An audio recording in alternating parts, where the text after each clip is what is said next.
मित्रों, यहां आपने सुना देखा, अभी हमने एग्रीकल्चर में बहुत बड़ा रिवॉल्यूशन किया है, लेकिन मेरे यहां बिजली के लिए किसान आंदोलन करते थे। और जब हमारे यहां पूर्व में किसानों पर बिजली मांगने के कारण गोलियां चली थी, 11-11 किसान मर गए थे। जब मैं आया सत्ता में, मैंने किसानों से मिला, मैंने कहा भैया ये बिजली का रास्ता बंद करो, आप बिजली छोड़ो।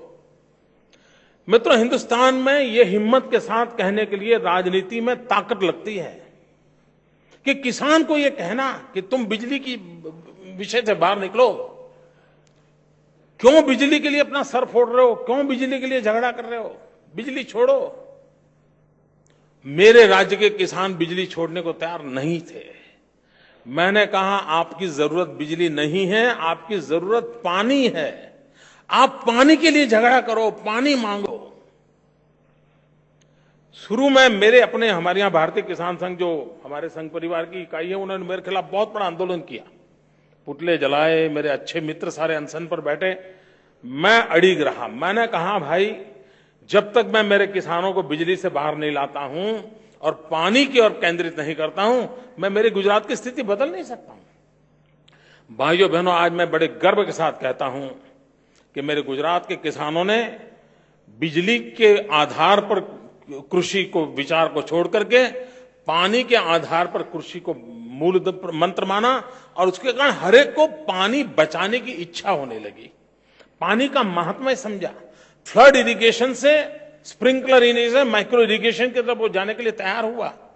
वो अपने आप में एक जन आंदोलन का परिणाम हुआ कि वो, वरना मैं जब गुजरात में 2001 में काम लिया था, तब मेरे यहां 10 साल में 7 साल अकाल वाला राज्य, पानी की किल्लत वाला राज्य, नर्मदा से अधिक मेरे पास कोई नदियां नहीं है, उसके बावजूद भी पानी का बेतहा उपयोग होता था।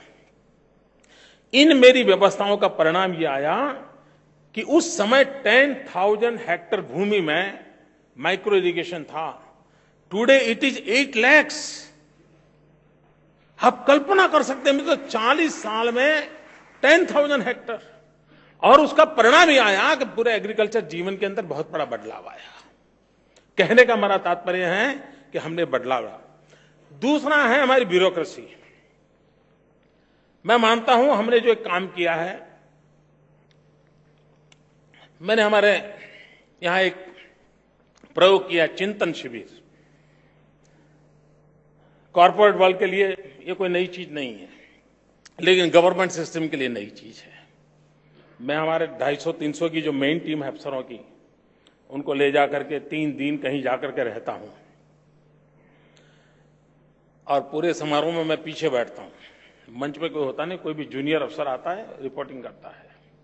मेरी यह रिपोर्टिंग की स्टाइल मैंने बदली है। कैसे? मैं ये नहीं पूछता हूं कभी क्या नहीं हुआ,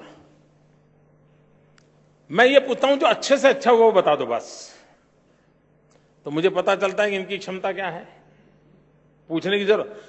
यानी पूरा अप्रोच बदलने से पूरे गवर्नमेंट सिस्टम को कैसे मोबिलाइज किया जा सकता है, छोटे छोटे तरीके पर है। मैंने उनसे एक दिन बातचीत करते हुए मैंने कहा देखिए भाई, ब्यूरोक्रेसी ने अपना माइंडसेट बदलने की आवश्यकता है।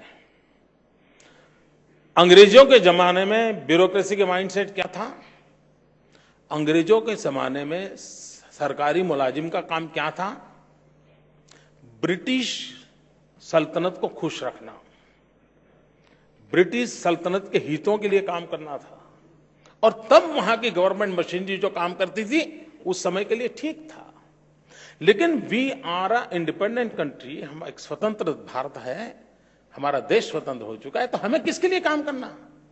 हमें चुनी हुई सरकारों के लिए काम नहीं करना है, हमें जनता जनार्दन के लिए काम करना है। मित्रों, ये कहने की हिम्मत मेरे में थी।